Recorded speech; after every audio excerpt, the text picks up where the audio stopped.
sa ibos ay kakaiba sa mga uri ng suman sa Pilipinas o anumang panig sa Asya.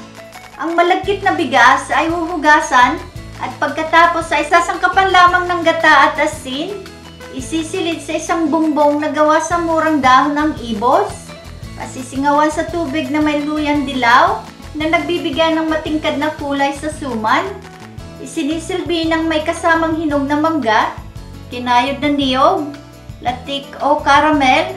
Ang ating gagawin sa araw na ito ay kahalintulad ng suman sa ibos.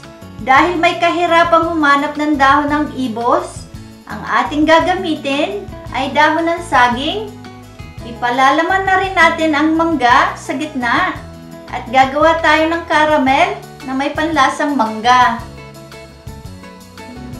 Kunin na ang mga sangkap gamit sa pagluluto at simulan na natin gawin ang sumang mangga. Para sa suman, malagkit na bigas, hinog na mangga, gata ng niyog, tubig, dahon ng saging, at asin. Para sa caramel, mangga sa lata, at asukal na pula. Ang proseso sa paggawa ng suman sa ibos ay ating babaguhin, ngunit ang mga sangkap ay mananatiling parehas sa tradisyonal na pagluluto. Ang dahilan ay ang paglalagay ng mangga bilang palaman sa ating suman bago ibilot sa dahon ng saging. Isasalang natin ang malagkit na bigas sa gata ng niyog, tubig at kaunting asin.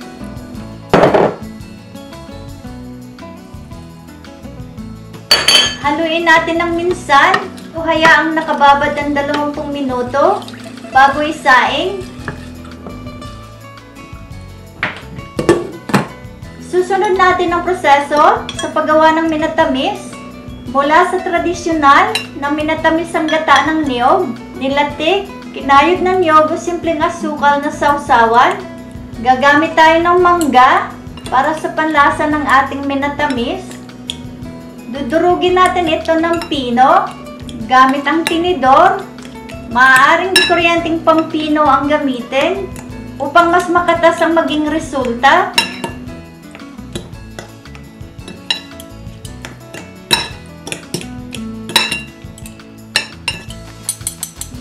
Ibuhos ang katas ng mangga sa lata sa isang malalim na lutuan.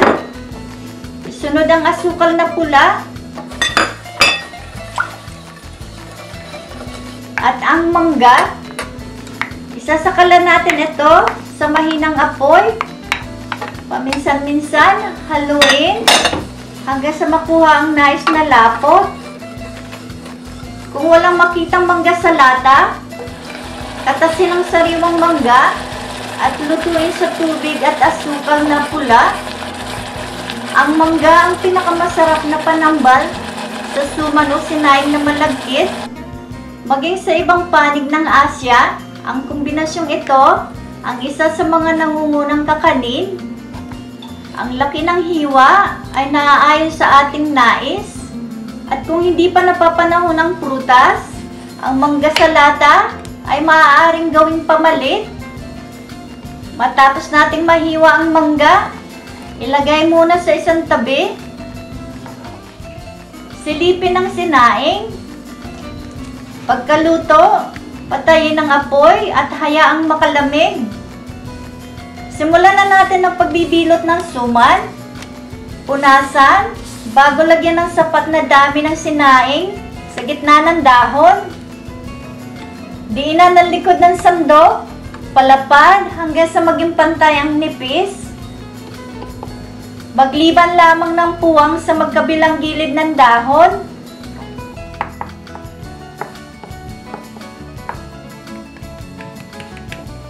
Lagyan ng hinog na mangga ang ibabaw ng sinaing at mas mainam kung aabot sa magkabilang dulo ang prutas. Itupi ang bandang harapan ng dahon upang tumaklob ang kanin sa palaman. Gayon din ang gawin sa kabilang panig ng dahon. Marahan itong diinan sa pabilog na hubog bago pagulungin ang suman mula sa harapan hanggang sa makakuha ng hugis troso. Hindi naman obligadong gayahin ang proseso ng ating pagbibilot. Maaaring balisongsong o bilot na lihiya ang gawin. Ang laki ng bilog at haba ay ayon pa rin sa nais nating sukat. Matapos nating mabilot ang suman, talian ang magkabilang dulo ng pisi. Utas-tasin ang tangkay ng dahon at gawing panali. Maaaring tiklopin na lamang o itupi paloob ang dulo upang huwag lamang umalpas ang suman habang pinasisingawan.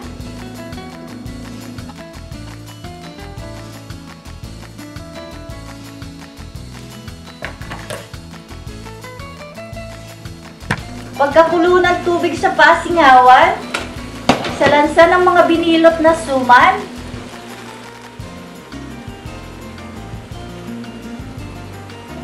Ilagay sa katamtamang init ang apoy, takpan at pasingawan ng 15 minuto.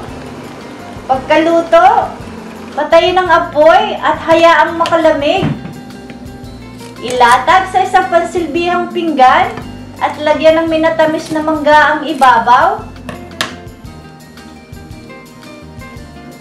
Isang masarap na kakanin kahit maasim ang manggang palaman. Nag-aagaw ang alat, asim at tamis sa bawat kagat ng suman.